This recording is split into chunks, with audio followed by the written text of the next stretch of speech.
Malheureusement, il n'est pas rare de voir flotter dans nos rivières des canettes, des papiers ou encore des morceaux de plastique. Et pourtant, en Wallonie, il y a des gens qui ont pour mission de protéger nos eaux. Pauline Sève et Fabrice Bilos ont décidé d'aller voir à Gerpine ce que sont vraiment ces contrarivières de Wallonie. Regardez plutôt.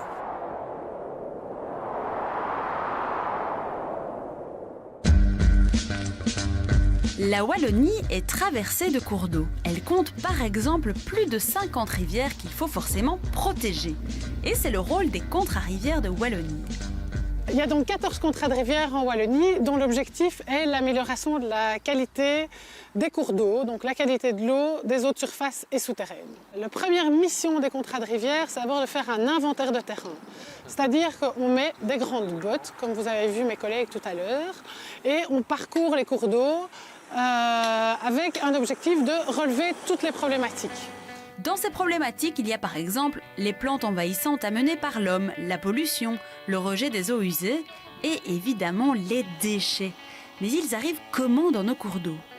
Il y a, je dirais, peut-être deux façons de différencier le réseau de collecte. Il y a le réseau donc d'eau pluviale, où le collecteur, ou en tout cas le réseau d'eau pluviale, va directement aller à la rivière. Ça veut dire que si vous jetez une huile, si vous jetez un mégot, si vous jetez un petit déchet, dès qu'il va pleuvoir, en fait, ça va amener ce déchet à la rivière. Donc il ne sera absolument pas épuré, il va retrouver dans l'état qu'il est à la rivière.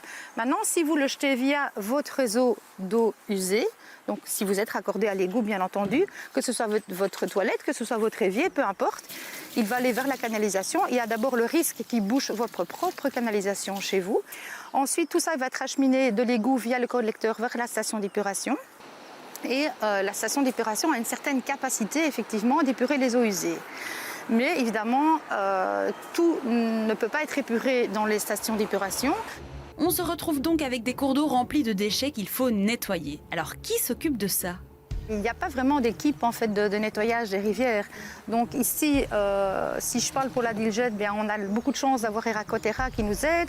Mais je dirais que pour tous les autres contrats rivières, en général, ils ont des équipes de bénévoles et ils font eux-mêmes aussi des opérations rivières propres. Pour l'année 2019, dans les cours d'eau de la Diljet, Eracotera a récolté plus de 15 tonnes et demie de déchets avec par exemple 17 vélos, 12 caddies ou encore 5 scooters. Et on ne vous parle même pas du nombre de canettes. Tous les 3 ans, on définit les actions qu'on va mener ensemble sur l'ensemble du territoire de la Wallonie pour améliorer la qualité de l'eau. Là, on vient de commencer un nouveau programme d'action et à l'échelle du contrat Rivière-Sambre, ça représente 500 actions. Vous multipliez ça par 14, donc ça fait, je pense, 8000 actions qui sont prévues sur l'ensemble de la Wallonie pour les 3 prochaines années. Et une de leurs actions du moment, c'est « Ici commence la mer ».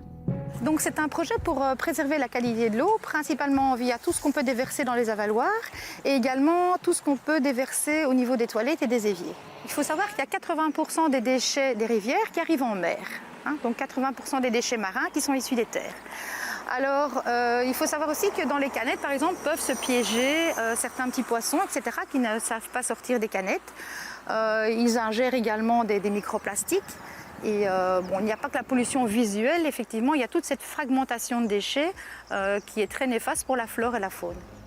Le message d'Isabelle et de son action Ici commence la mer est très clair. Ne jetez rien. Tout ce qu'on jette dans l'eau termine dans la mer, que ce soit via votre évier, vos toilettes ou même les avaloirs de vos rues, qui eux sont souvent utilisés pour n'importe quoi. Alors si on prend la problématique des avaloirs, il y a principalement les mégots. Il faut savoir qu'un mégot pollue 500 litres d'eau. Des petits déchets tels que des papiers, etc., qui viennent boucher également le réseau d'égouttage.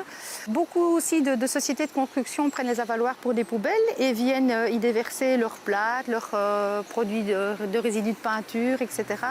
Les contrats rivières mettent en place énormément de choses, comme des barrages flottants, ils nettoient les cours d'eau, sensibilisent les gens dès leur plus jeune âge, parce que la rivière seule, elle ne va pas s'en sortir.